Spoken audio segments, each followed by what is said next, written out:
Hello, hello. This is Brooke Devard, and you're listening to the Naked Beauty Podcast. If you're joining us on YouTube, you can see my anchor woman hair that I'm rocking today. It's gorgeous. Thank you. I am so excited to speak to Vanessa Lee. You all have maybe heard her on the podcast before because when I did my PRFM, the under eye rejuvenation that I did, she was with me. She was actually administering it and talking us through. But I had to get her here in studio to talk all things aesthetic, facial balancing. This has been such a big conversation. The transparency is off the charts. I'm sure you all have seen Kris Jenner has been very open about the work she's done on her face. I think it's her second facelift, right? Second one, or maybe third. I'm not sure. Okay, she's being everyone's being more transparent. Kylie Jenner has talked about the breast implants that she's gotten done and is given like the exact menu item of what she's done. Vanessa has been transparent about cosmetic surgery before it was fashionable and very regularly shares all of the great things that she does for her face and her body. I'm going to give you a bit of her background. Vanessa is a world-renowned medical aesthetic provider sought after for her dedication to the look of natural beauty and known for her contribution to training and educating in the cosmetic and medical field. She is a best-kept celebrity secret, skincare expert, and the owner of a beauty concept bar, The Things We Do, which I've had the pleasure of going to. Her work can best be described as beauty guidance with natural intention. Vanessa believes in prioritizing inner beauty and uses her clients' best features as her focal point to restore and improve facial balance and harmony. Vanessa, welcome back to Naked Beauty. Thank you so much for having me. Also, you are such an amazing speaker. The way that you just, without a beat, right? That's poetry. Well, amazing. You're easy to speak about because you do such great work. And I feel like even in the past 6 months, it feels like there's been more and more conversation and transparency about tweaks and little things that people are doing to their face. And I love the transparency. I find it so refreshing. I feel like you've been very transparent just about all of the things that you've done yourself. Why has it been always important to you to be upfront about that? Here's what I go to. Oversharing has been my thing since 1986, right? Like, that's the way I feel like I've always bonded with my friends and with women is through like oversharing with beauty tips and tricks. And I've told my friends this story. I'm back in like 1998, if we can just take it back for a second. I was in the 6th grade. I was hosting a sleepover and I was like, everyone is going to do DIY masks. We're going to go ahead and do some anti-aging masks. And I remember people saying, why are we doing this? We're in the 6th grade. And I'm like, yeah, this is going to really pay off in the future. It's just been my thing to connect with others. Also, I think because being an only child and growing up in like a smaller town, I was like, what am I going to do to get gals to come over and hang out with me? So it's always been through beauty for me. Okay. So what's the small town that you grew up in? Chino. Okay. The 909. Yes. I mean, it's more developed now. We have an In-N-Out now, which is very cool. But I mean, I grew up around corn and cows, basically, is what it was. And so now it's so funny. I actually moved back there. I'm back in Chino Hills now. I lived out in the city for a while for college and then, worked out here in Beverly Hills and West Hollywood for a while. And then I ended up moving back because my husband was like, okay, we're having kids. Let's do something that's great for the kids, public school that are 9s and 10s. And I was like, we're going back to the 909, baby. Okay, I love it. But it sounds like from an early age, you always loved beauty, skincare. Yes. And I feel like aesthetics, what you do is very interesting because it's that blend of art and science. Like your focus on natural beauty, like keeping work, like looking at you, I would never know you've done anything. But you've been upfront about all of the things that you've done. I do so many things. But you make it look so natural.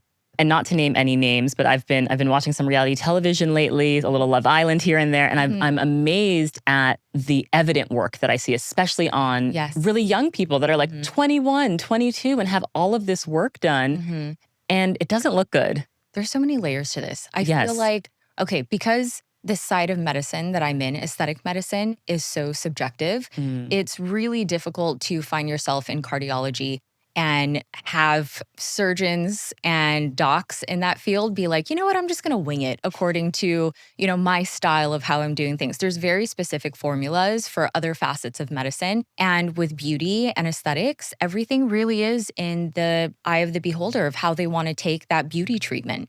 And so there are so many different ways of looking at beauty. There are so many different ways of I think appreciating different ethnic features, appreciating East meets West and how we all view beauty and what we treasure and what we don't. And then it comes down to really what your personal preference is and who you choose as a provider. And I think a lot of times people get confused by what they really want and what they find is beautiful. And they end up getting led by what they think the world or whatever society or culture they're in or whatever echo chamber they're in.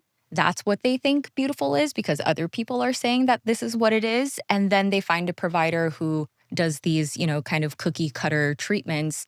And then you end up with a face that kind of just looks like it's been done. It's not quite beautiful or untouched or undetectable. It kind of just looks like somebody else is on you, know? And it you don't look younger or more attractive. You just look like you have stuff done, I feel. Yes. You know what I mean? There is this phenomenon that I see all the time of people that kind of have this eerily similar face and eerily similar features. Yeah. The thing that you said about beauty being in the eye of the beholder is interesting because I also think your own eye can the goalpost can keep moving. It's like you can start, and I did an episode about, I was getting eyelash extensions and I was saying I'm deep in this eyelash addiction cycle. And it was like the first 2 times I did like very natural. And then I was like, ooh, I want a little bit more. And then we were adding in thicker lashes and more lashes and longer lashes. And I was like, I see how you get to like the crazy lashes that look insane because it's like your own eye gets used to something and then you want more. Yes, totally. So I see that a lot with my patients. What is it that they want more of? More Botox, more filler, more? More everything. More of the biostimulators, more of the filler, more of the Botox, no matter how. Everyone comes into our offices saying that they want to look as natural as possible. Right. And that's why they've chosen us. And then the story starts to change after the first treatment and the second treatment because it's like, oh my gosh, I actually really look so much more refreshed. It's amazing. What else can I do? Let's step it up. Let's step it up. And then we have to, so at every single treatment, we take before and after photos. So we have this documentation of like everything, all the different changes that you're experiencing after treatments with us. And we like to use that as evidence or like a report card of like, remember, this is where you started from. We look great here. We look great here. But if we continue to do more stuff, you're going to really stray away from looking as natural as possible. And you'll just look like everyone else, and that's not what we're trying to do. So I think that it's really important to also understand and take it back a step further and realize that as an industry, we all started injecting. So nurse injectors, PA injectors, MD injectors, we all started learning these techniques from the pharmaceutical companies that sell this stuff to our offices. Right. So they were the original trainers. And of course, they're going to, want us to push as much as possible and to load up as much as possible within one treatment and then have them come back every 6 months. And I tell my patients when we do a facial balancing treatment with filler and with biostimulators, and by the way, facial balancing is a term that I coined back in 2017. That's all you? Because, now me. All the girls are saying facial balancing. All the girls, and I love it. And I really do love it. And how would you define facial balancing? Yeah, facial balancing is a way at looking at a face as a medical aesthetic provider, practitioner, and studying symmetry from right to left side, studying the thirds of the face and which third of the face is possibly the strongest and which third of the face is possibly the weakest and bringing balance to those thirds. And then also there's another component of looking at the face shape. So technically there's like 9 to 12 different face shapes out there. To simplify things, we bring it down to 5 face shapes. And according to each face shape, there are hallmark ways of aging. So rounder face shapes tend to age downwards more so. More angled face shapes like squares and diamonds tend to get more gaunt and they age inwards more so. Okay. So recognizing these patterns of aging and being able to preserve that face shape as much as possible. So it combines all of those different things. I teach these courses called Beauty Theory, and we really focus on facial balancing, and I have the trademark on facial balancing also. And I think that people use facial balancing as just now on social media is like, oh, we're doing facial balancing for her. And I just see injections everywhere, and it turns out kind of weird. So there is a very specific meaning, and it really is to harness that person's natural, whether it's conventional or unconventional beauty, harness that beauty and preserve that and maintain it as much as possible. Okay. Well, I'm going to take advantage of the fact that we are in the studio. What face shape would you say that I have? And if you were going to balance my face, what would you do? You're diamond. I'm a diamond. Okay, you knew that. You just knew that instantly. I'm You're like looking to my diamond. camera. Okay, so I'm a diamond face shape. So what does that mean? So diamond face shapes tend to be a little bit more narrow on the top and bottom of the face, and they have a little bit more width towards the temple and top of the cheek. Okay. And diamond face shape, you have a little bit of heart to you because you have a little bit more of a rounder malar fat pad, like a little bit more of a rosiness and fullness to the cheek than most diamonds typically have. Okay. But I would say this, a diamond is the most sought after face shape. Patients ask for it all the time and they don't even know they're asking for it. They're constantly asking for a more defined jawline. They're constantly asking for lifting in the face toward elevation towards around the temples and around the upper cheek zone. I would say to balance you further, I wouldn't do anything. That would be silly. Why mess with a good thing? Okay. I always tell my patients, and you know Sir John very well. I talk to him all the time. I'm like, you know what? We just don't need to fuck with a good thing. Like just leave it where it is and then preserve as much as possible. So we've talked about the PRFM treatments before, the platelet-rich fibrin matrix. Please do. That's a beautiful skin strengthener. But as far as diamonds, the aging pattern tends tell to me be, how will I age? Yeah, it tends to be, their concerns are always around the eyes and around the mouth. So we can say that for a lot of different face shapes, but for diamond, that's where we see just kind of a hint of thinning of the skin, a hint of shadowing starting to pop up, more so in those areas versus other areas of the face. I'm a natural round, so aging for me doesn't come towards the mouth area. The mandible zone doesn't really bother me so much. What bothers rounds more so is the jawline and the jowl space. So I can have no nasolabial folds probably into my 50s and 60s, but I will jowl. But I won't because I had them removed surgically. Yes. But let's talk about that because I'm on the, I've been on the skincare addiction Reddit for years and years and years, but I just recently joined the 35 plus skincare Reddit. I'm on like 45 plus. Oh, wow. Okay. I want to know what they're doing so that I can start doing it now. Because you're only 39, but you're like, okay. So if you're on these kind of other skincare Reddits, you see a lot of conversation is about joweling. There is so much concern that people have about jowls, this area around their mouth.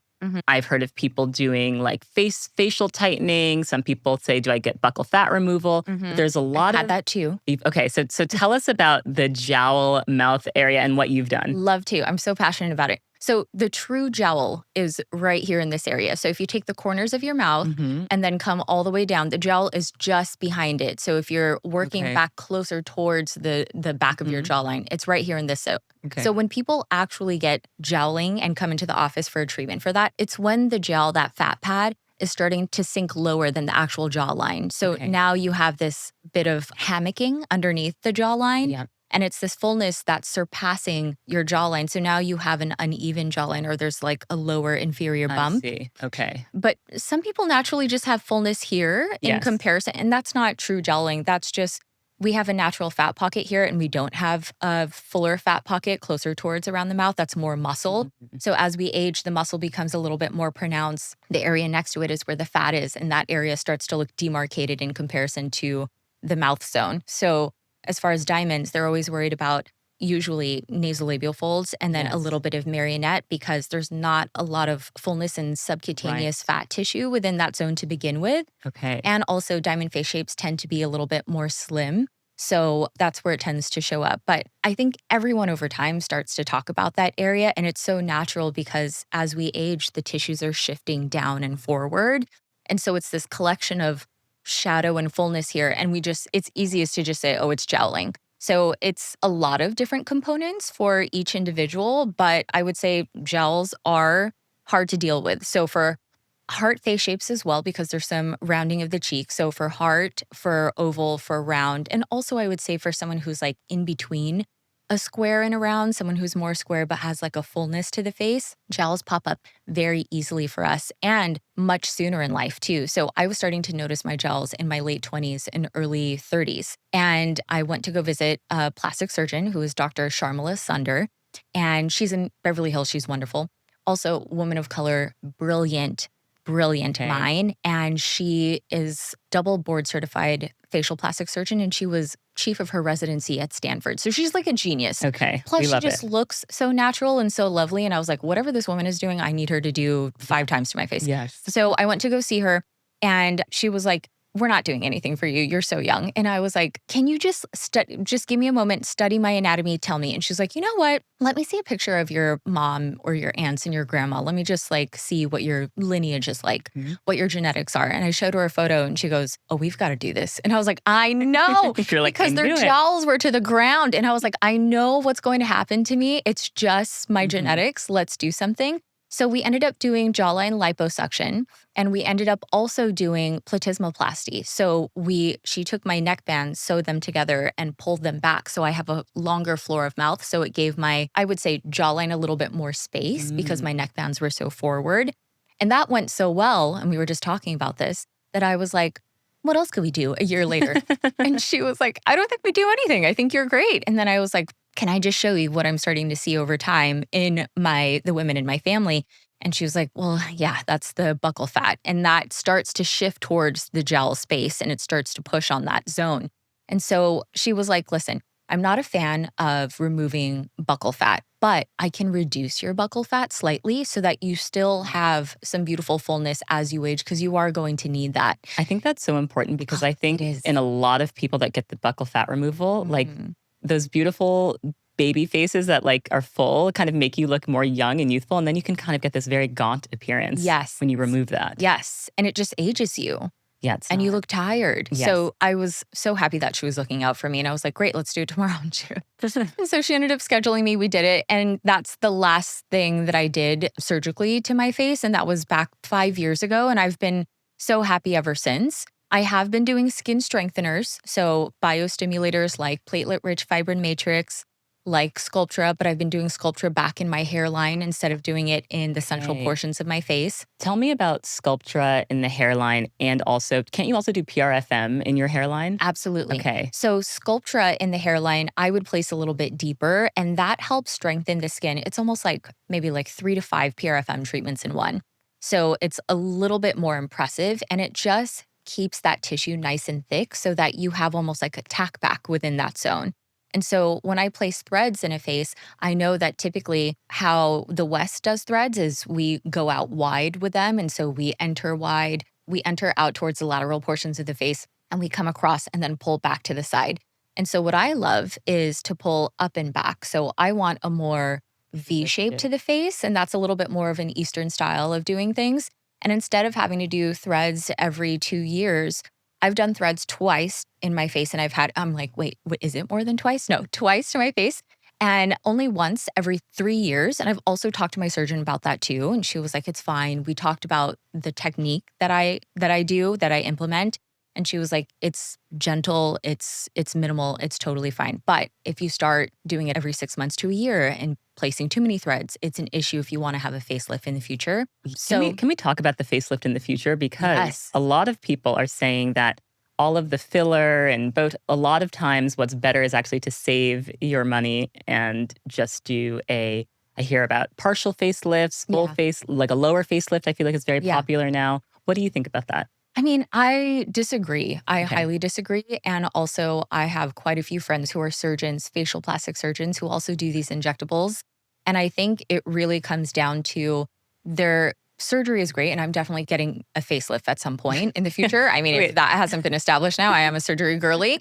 I'm going to get one in the future. But I also think that there are specific layers that are aging in the face, and they're all needing different types of attention and treatments. And I think if you do things tastefully and you also treat those areas just to what they need instead of overextending or overfilling or overtreating, you're just preserving yourself a little bit more so that when it's time for facelift, your tissues are in great shape and are going to respond beautifully.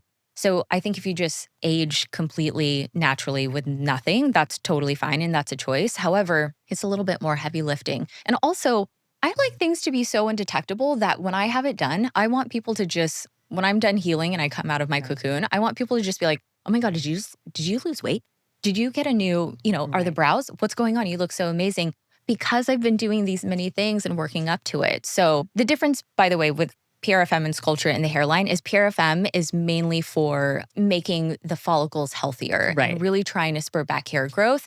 And Sculptra underneath the hairline is really to thicken the tissues to help tack and hold the face. Okay. I feel like I have this whole list of cutting edge services that you offer that I want to ask. So we've talked about PRFM and PRP. What about lasers? I feel like Yes. especially for darker skin, one of my most commonly asked questions, people say, Brooke, what laser? And I say, I haven't done lasers because I'm terrified. Yeah. And so I'm just sticking to my skincare for now. But what do you think about lasers for darker skin? Yes, there's one laser in particular that I think is absolutely safe for darker skin, is made for skin of color, and is probably the only true laser that we're going to have at the things we do. It's called the PicoSure Pro by Cynosure. I personally think that, here's the thing. I saw an episode recently where a dermatologist was talking about how there are plenty lasers out there for dark skin. It's just not marketed for dark skin, and we can now change the settings so that it is safer. It's just not as strong. And for me, that's cutting corners. And so it's not for me. You know what I mean? So if it's not marketed to me and others, and it's not meant for me, and you have to do all of this Jimmy Johnning and getting, really creative with things, then it's not as safe. And also it's not meant for me. And maybe a specialist could make it safe for someone, but the bottom line is that's not the standard for everyone. And if you're not equipped with those settings, then this machine is meant to harm darker skin. So I would say PicoSure Pro is really wonderful because it's acoustic sound wave and it's fragmenting hyperpigmentation. So it's for the treatment of hyperpigmentation and for smoothing skin tone and texture, improving that. PicoSure Pro specifically is used to break up all of that hyperpigmentation that you have from breakouts or even as deep as melasma within the tissues. And that hyperpigmentation within your skin is now fragmented and is so tiny that your skin from the inside can now eat it. Your macrophages can eat it, and you just release it through your lymphatic system. So you're going to be peeing and sweating it out versus having a lot of, ablative treatments and then having it slough off and having all that downtime. There's very little to no downtime, and it's such an intelligent laser. The only problem is it does one to two things extremely well. And it's extremely, extremely expensive as a laser for a practice to purchase. That's why it's not everywhere. I see. That's the only thing. And that was inspired by when I went to Korea recently, just a few months ago.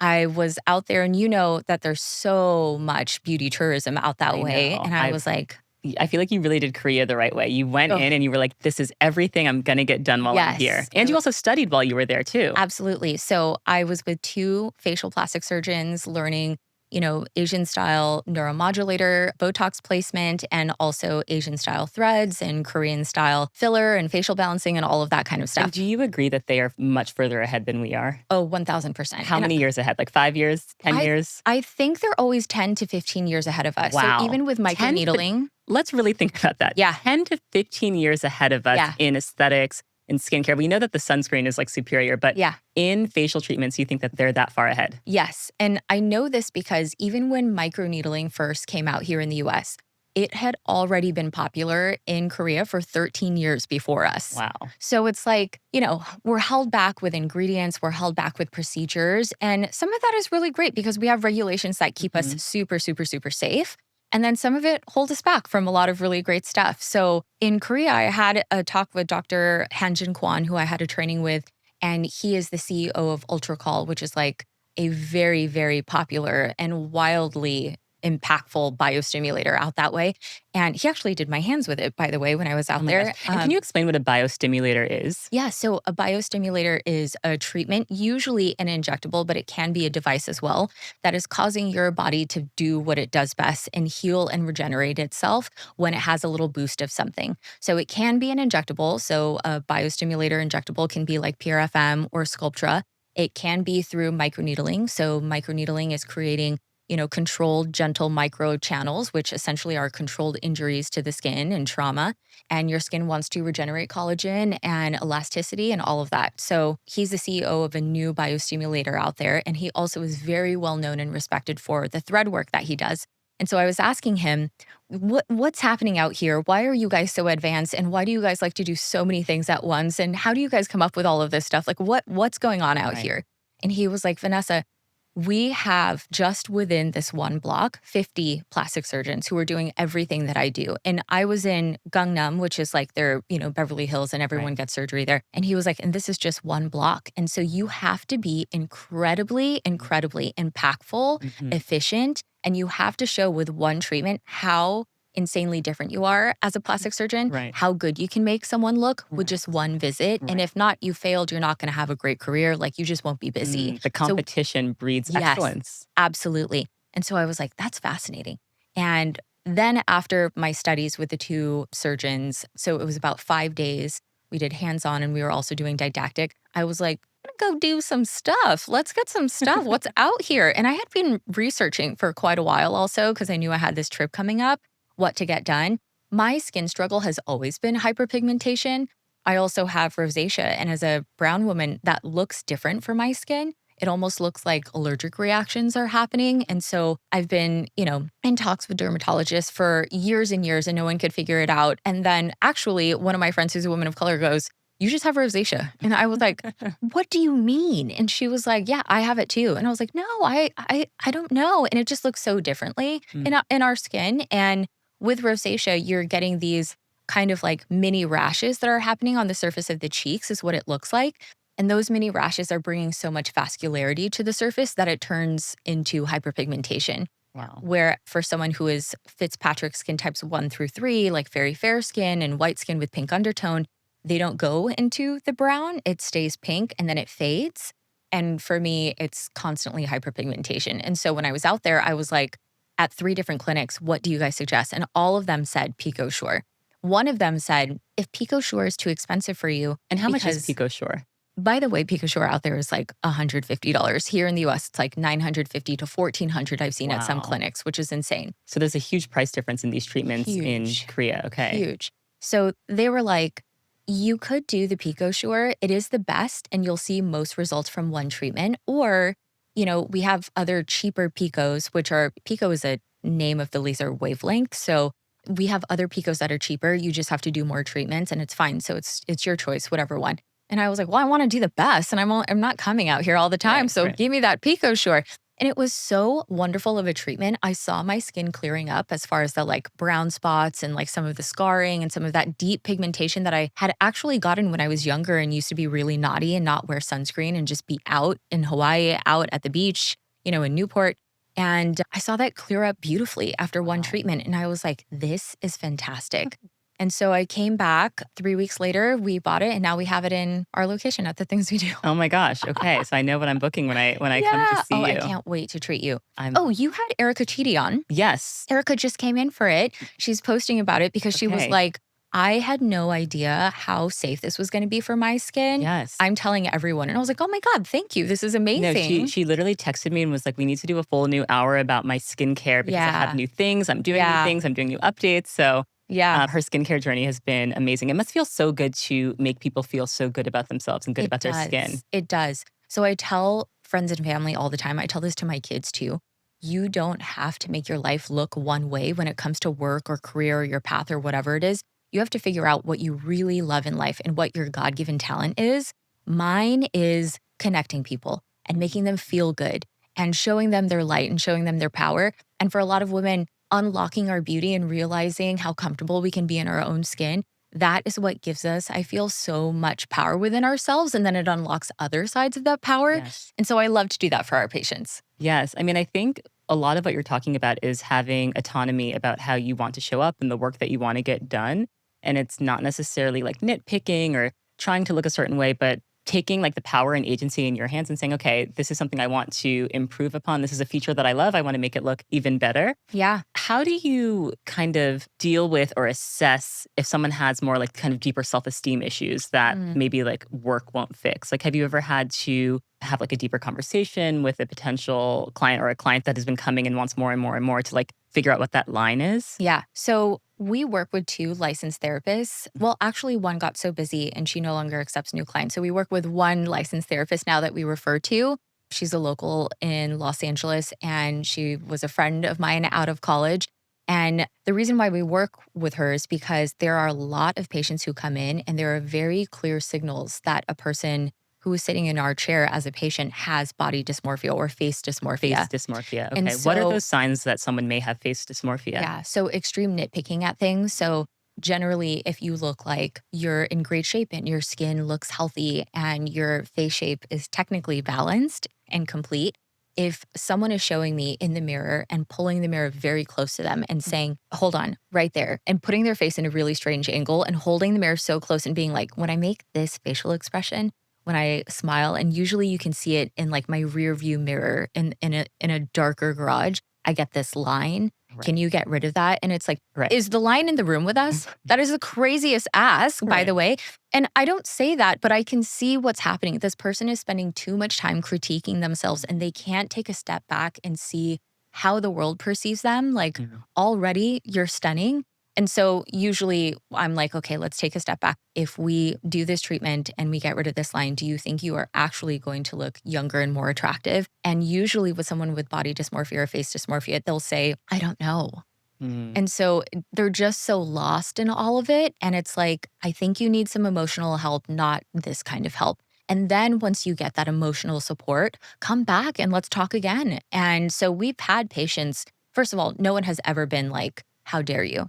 Usually people are like, I know Grateful. that I'm really weird about certain things. Thank you for offering that. And we've had a few patients come back after some time and be like, I'm so glad you sent me to that Mm. person. I'm so glad I saw Stephanie. Thank you so much.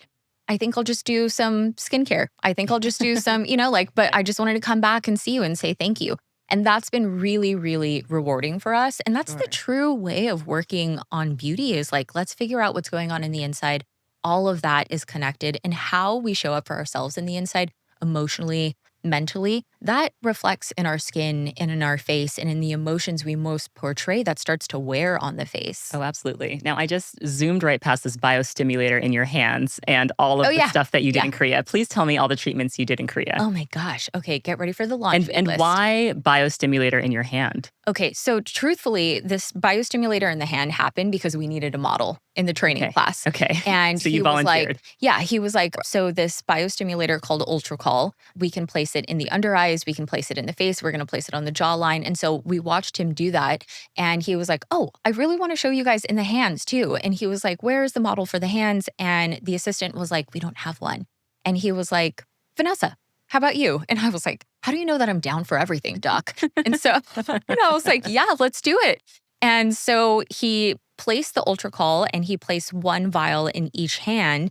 And there was some numbing placed in before, and it took about 10, 15 minutes. It was totally fine.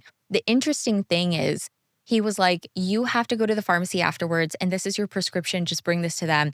Take those medications for sure.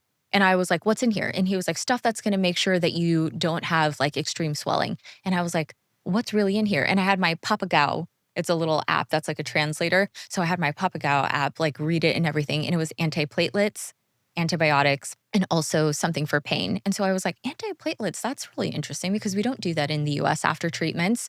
And I was like, wonder what happens when you don't take it. So I didn't take it. The next day, my hands blew up. I was supposed to do threads. That was our next training day was threads. I was like, there's no way. I can't even like, I had Kirby hands, like Yeah. they were just like little pink. Anyways, and so I was like, I should have taken that medication. He was like, you didn't take the meds, did you? And I was like, no. And he was like, take them tonight. And it was fantastic. Everything went down. It was totally worth it. But now I had it done back in March.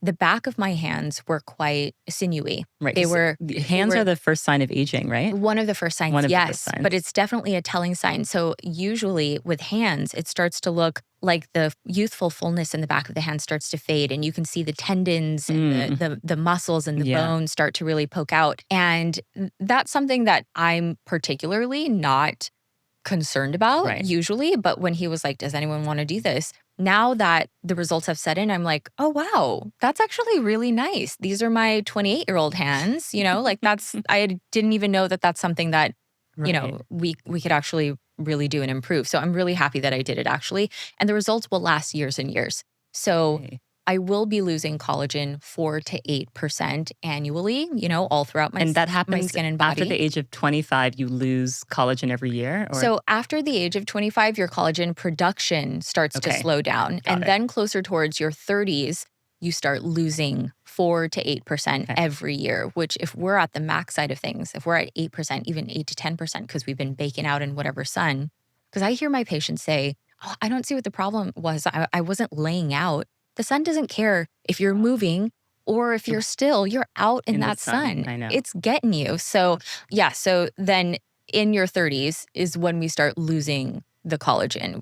The collagen production in your 20s starts slowing down, and then the production is stopping at a certain point and it's starting to reduce. Okay. So I was all about that hand treatment. And then as far as my face, I visited 2 different clinics for my face. One of them was like this very chic, known for like Naomi Campbell goes here. It's so hard to get an appointment. People were messaging me like, how did you get an appointment? Like, this is so crazy. Like, even like the richest housewives in Korea have a hard time getting in with this doctor. And I was like, I honestly just messaged her on WhatsApp. I don't know what the exclusivity is. I don't know. Maybe it was a slow week for her. I ended up seeing her and she did a very extensive skin analysis in the beginning. So we did a skin analysis moment where she was going over all the different sunspots that I have, all the different like sunspots that I'm going to get in the next 5 years that are going to come to the surface, which that really scared me. And I was like, oh my God, I thought that I had it under control, which led me to the laser treatments. And then she showed me the lines on my face and she was like, So all of the lines were highlighted, all the little wrinkles. And Oh my God. See, this would like mentally be a lot for me to handle. Oh, I was fascinated. I was like, give it to me, give me all of the things, give me my report card.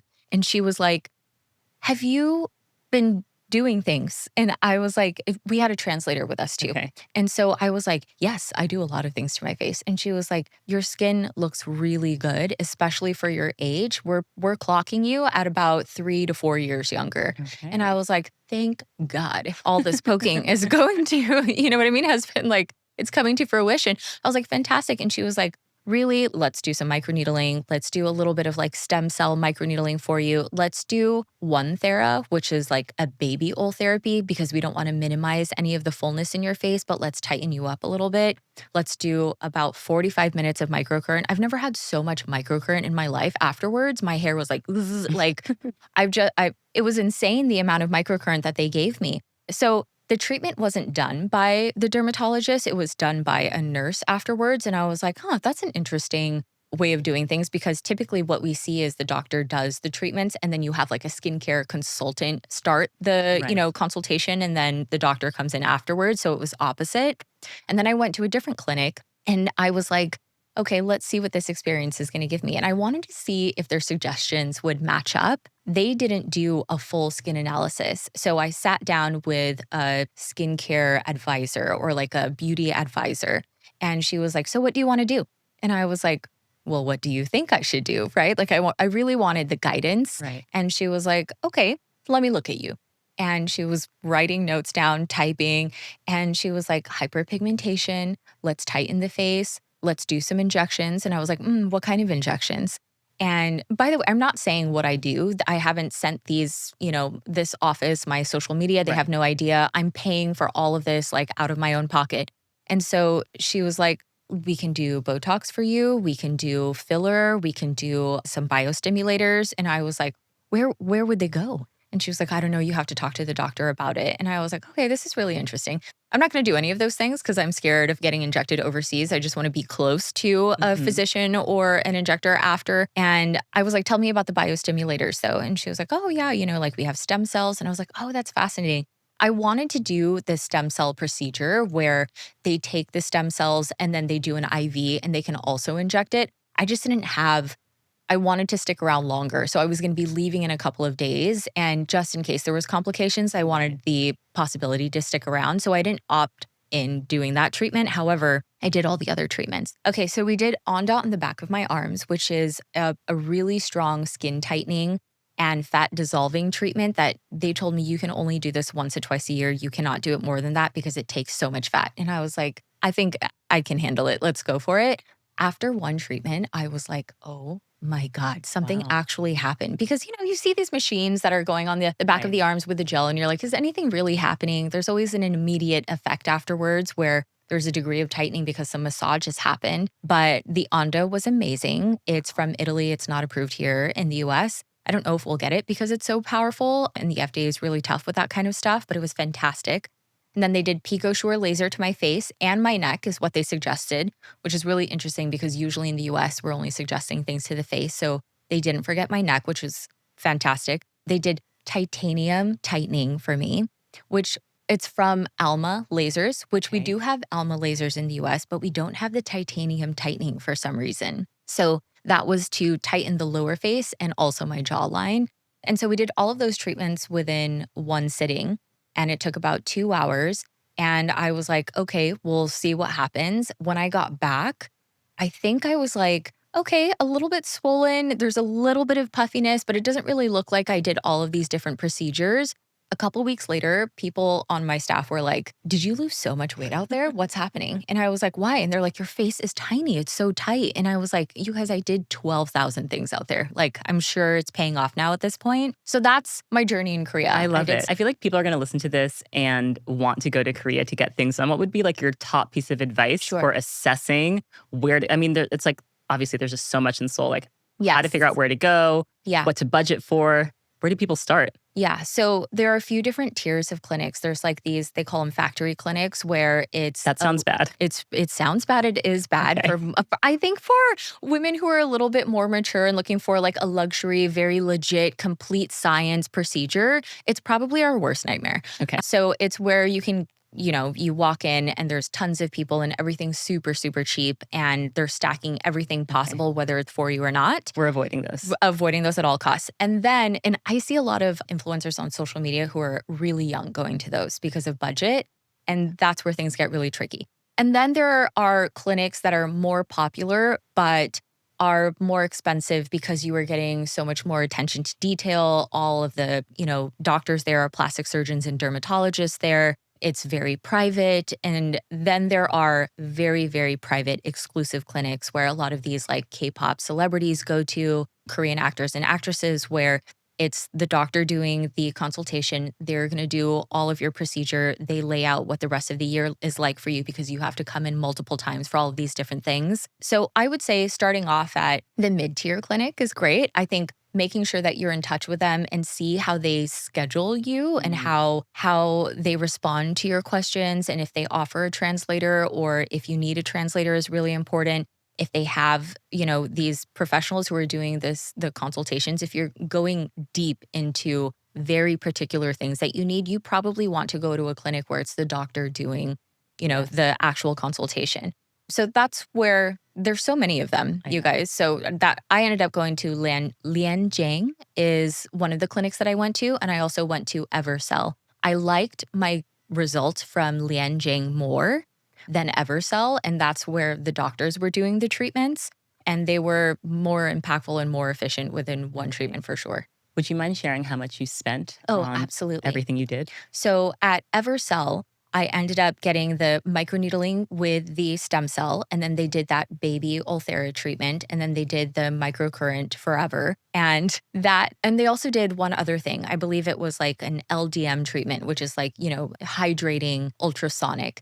And that entire treatment costs $850 US dollars. Oh, wow. And then the skincare that they sold, one spray, I think it was like $150. So it's quite expensive. And then, the skincare was expecting a lot. The skincare was expensive. The treatment was like $850 for all of those things. It's fantastic. Amazing. And it was a beautiful facial treatment as well. So the nurse also gave me a facial. It was about 2 hours. Wow. My consultation with the dermatologist, she sat with me for about, I think, 30 minutes. We were just going over skin history and she was analyzing and showing me and telling me how to take care of my skin afterwards. At the other clinic, I did the Onda for my arms, Pico for my face and my neck. I had my titanium lifting, which was the skin tightening and face slimming. And then I also had an LDM treatment there as well. And that was also close to $850. It was just under $850, I believe. So it was like where one Pico treatment here in the US, because, everything is so much more expensive for us here for so many different reasons, is around $950 to $1,400. So I got all of those things done. It was fantastic. So affordable. That's amazing. I'm sold. Well, you were talking about that doctor in Korea that's so hard to see. No one can get an appointment with her, but that is you in LA, Vanessa. People will they'll say, I'm trying to get in with Vanessa. Like, I how do I see know. her? Her schedule's booked. She's packed. Everyone comes to see you. I know. And I think your staff, all of your staff is extremely talented. You train them each personally. Mhm. If someone is coming into the things we do and they Mhm. just want, they're in their 30s, maybe Mhm. early 40s, they just want a little like spark, a little lift. What are treatments that you recommend for everyone? Okay, great. So these are the treatments that I say if you are 30 plus and have skin, this is for you. Okay. Okay. Yes. So Give them to one me. is PRFM. Yes. So platelet rich fibrin matrix, not this PRF easy gel, PRF wannabe PRFM, you guys. The PRFM is the true PRFM that is trademarked by the company Cellfill. So all this other stuff doesn't last as long. It's not as powerful. It's made from platelet poor plasma, not platelet rich. And who wants platelet poor? No, thank you. So the PRFM is great for skin thickening, for Yes. skin strengthening, for making sure that that scaffold of the skin is as young and healthy as Yes. possible. It's fantastic when it's injected with a cannula in the under Right, eyes. which is what I did because I have kind of dark circles under my eyes and thinner skin there. I Yeah. feel like I need to come back and do more treatments. Yeah, we can do another Okay. one. So within one treatment, you already will see a significant difference.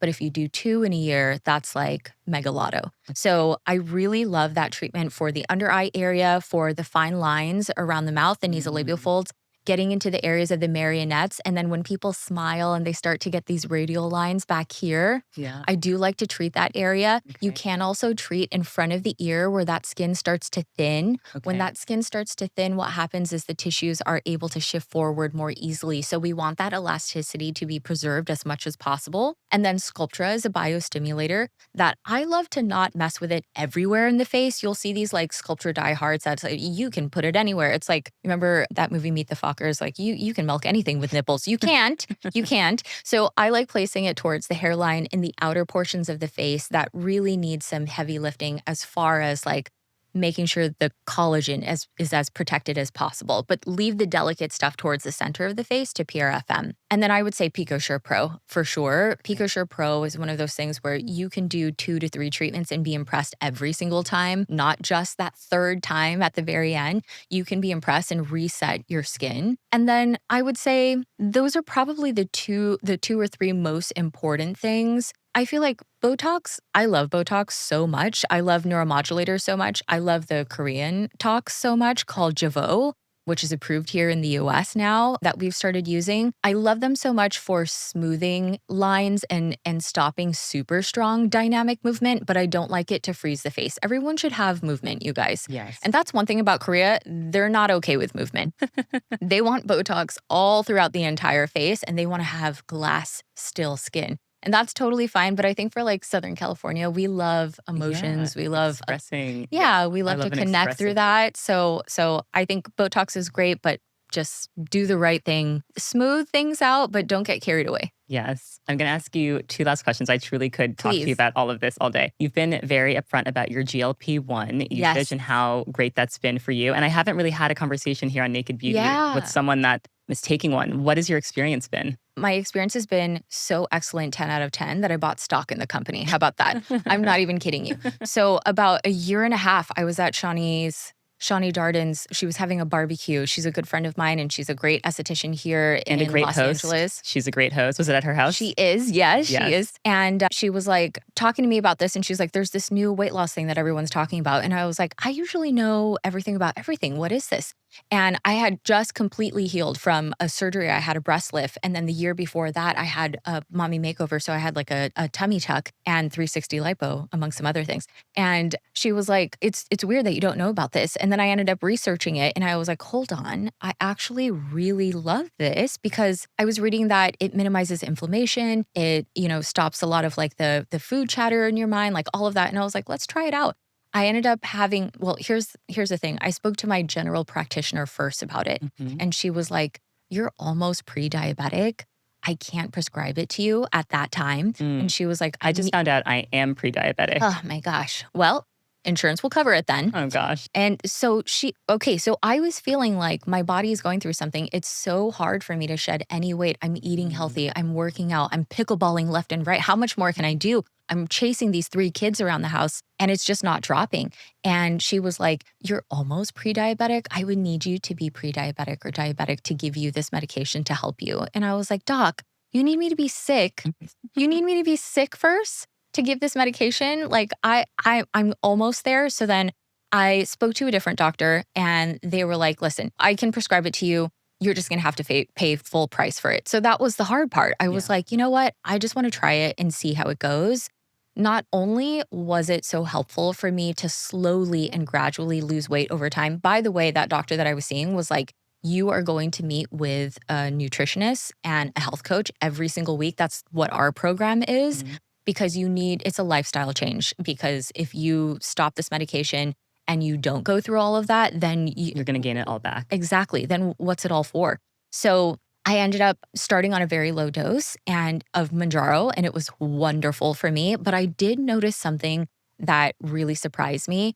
My ADHD medication, my Adderall, it seemed like it was like becoming more powerful on this. And I actually asked my doctor about it, and he was like, it's so new that we just don't know how it interacts with it that much, and it's not been studied. So I don't know, but thank you for reporting it. So I actually got off of my Adderall because I was like, I just feel like I have so much more clarity. Interesting. And I really only needed it when stuff was getting really, really intense in life and with work. I would have like the lowest dose possible of my Adderall. I actually titrated down, which my psychiatrist was like, this is wonderful. I'm really happy for you. And there's studies that are going to come out over time, how this is going to help Alzheimer's and ADHD and all of these things. I've read how it's helped people stop smoking. It's helped people drink less. It's seeming to have effects in all these areas of life. Yeah. So just within the first couple of months, I was like, I don't know what this is, but I'm buying stock in this. Oh my God, this is so amazing. And so how much weight have you lost overall? Oh my gosh. So after a year and a half, I lost 35 pounds, which I was so slow to lose the weight, by the way. I know a lot of people will, the first couple of months they get on it, they lose the 30 pounds right away. I was really, really nervous about doing that because I saw what it was doing to some of my patients' faces. I saw how it was reflecting in their skin. There was just so little subcutaneous tissue so that they were no longer plump, that youthfulness in the tissues. And so I actually, even though I was taking the lowest dose for a long time, I would skip a couple of weeks in between with the guidance of my providers also. And at one point, I actually stopped for about 4 months and I gained 3 pounds back during that time. And I really attributed it to being able to have the health coach and the nutritionist and going through all of that. I had great habits by that point. So now I'm on the lowest dose possible and I take it about once every 3 to 4 weeks. And that's just to maintain what it does for inflammation and how that helps me with my mental health too. And it's been great. Amazing. I'm so happy you've had a positive experience. Yeah, extremely positive. My listeners will kill me if I don't ask you your top 3 favorite skincare products that you can't live without. Oh my God, absolutely. What are your go-tos? Okay, so it's changed recently quite a bit ever since, with my Korea trip, that's changed a lot of things for me. Right. So number 1, I would say is my Barrier Boost set. Well, no, that's not fair because that's 3 in 1. Okay, I'll choose one. Out of the 3 from the Barrier Boost set from the things we do, I would say it's the Acid Buff. So the Acid Buff has alpha-glucan oligosaccharides. It's an at-home peel that you can do that doesn't feel like an intense peel, but how it shows up for you literally the next morning. It looks like you've done probably 5 Dr. Dennis Gross without those like swipey pads, without all the irritation. Okay. And so that's been my favorite for minimizing the appearance of pore size and for also increasing the healthy bacteria on the skin because of that alpha-glucan. My cleanser has changed to, I still love the cleansers that I've been using and posting about, but I picked up something in Korea. It's Anua, and it's an Anua dry rice powder. That's a cleanser, so you have to add a little bit of water to it. So it's a very, very gentle exfoliant, but as it applies to the skin and you start lathering it up, it starts to act as like a ceramide cleanser. So it's almost like it's nourishing and moisturizing at the same time, but because it has the tiny granules of that rice powder, a little exfoliation. It starts off as a baby exfoliation, then it goes into a cream, which is beautiful. Wow. And then I would say number 3 is, I have to be really thoughtful about Can I this. ask which sunscreen you use? Oh my gosh. Because I know you're diligent about sunscreen, but people have such a hard time finding a sunscreen that they love. And please don't say something we can only buy in Asia, because people will be like, no, I need something I can buy today. It's in Asia. It's in Asia. Of course. So I'm going to tell you 2 that I really love, okay? I'm going to tell you 2, and one of them you can get here. Okay. So the one that you can get in the US, but you have to order from Olive Young is Babua. Babua, And okay. it's Babua, and it's not a super fancy or super popular. You're not going to find this all over TikTok. A little lady in a pharmacy. I mean, can we just give her more credit? Vanessa, thank you. She's a pharmacist, intelligent woman, was like, this is my favorite sunscreen. I think you should. So I brought it back home. It is delicious. And I Okay. do believe it is available on Olive Young. Other than that, I would say here in the US, oh, shoot, What? it's going to be discontinued. Okay, well, look, tell us now while we can still Okay, get it. it's Well, called Unsun by Katanya oh, Burrow. which is Frank Ocean's mother? Yes. Yes. Okay. And it is. I've It's been so using good. it for years. Wait, why is it being discontinued? She put a story out on it, how when she first started selling in larger retail, I think it was CVS, there was something up with the contract and then the numbers weren't correct and she never fully recovered from that loss. Oh, And so it was just so hard to my keep up with gosh, other newer okay. brands, but it was nothing about the Right. product. The product was genius, just Okay. beautiful. And I love it so much. So buy all of it. Let's That's get out Unsun right while now. we can. Unsun, please. I love that Delicious. recommendation. Okay, and then something that does exist right now, I will say this. This is not very sexy at all, but Skin Medica by Allergan has a sunscreen called Essential Defense. So I have that. yeah, is it the It's- clear one or the tinted? I have a mineral one and it's Oh. it does not blend into my skin. Yes, the clear one is the one that I Okay. like. Okay, I haven't tried that one. I think Skin Medica tried to get it right with the tint and they just cannot. So I like the clear one and Okay. it's beautiful. But what I like about it is that it wears really light, but is still a strong enough SPF. And it has there's like antioxidants. So there's a lot of antioxidants in it as well. So it's protecting your skin in different ways. And it's also anti-aging at the same time. Amazing. Vanessa Lee, wow. First of all, you guys, this was a free episode. You guys got this for free. And the amount of knowledge that you dropped on us has been It's too much words. I'm so sorry. Thank you for having me. Thank you. I need you back. Like this needs to just be like a monthly segment where Would we love just that. you give us the latest. I can't let you go without asking you, when do you feel most beautiful? Oh gosh. I feel the most beautiful right when I wake up and I realize I'm still fucking here. And I think as a mom, you go into existential thoughts a lot, you know? So right when I wake up, when I see that morning light and I go, what am I going to do today? What am I going to have in my coffee today? And I have a beautiful backyard and it spans over this green valley and there's nature everywhere. There's like donkeys and sheep and horses and all of that right in my backyard. I can go ahead and see that. They don't belong to me. They're my neighbors, by the way. And that's just when I feel complete and safe and gorgeous. And by the way, because I haven't eaten for the past 8 hours because I was sleeping, I'm tiny. So I feel gorgeous when I wake up. I love it. I love it. Vanessa, thank you so much for coming on. And I can't wait to have you back. Thank you. Can't wait to be back. Thank you so much.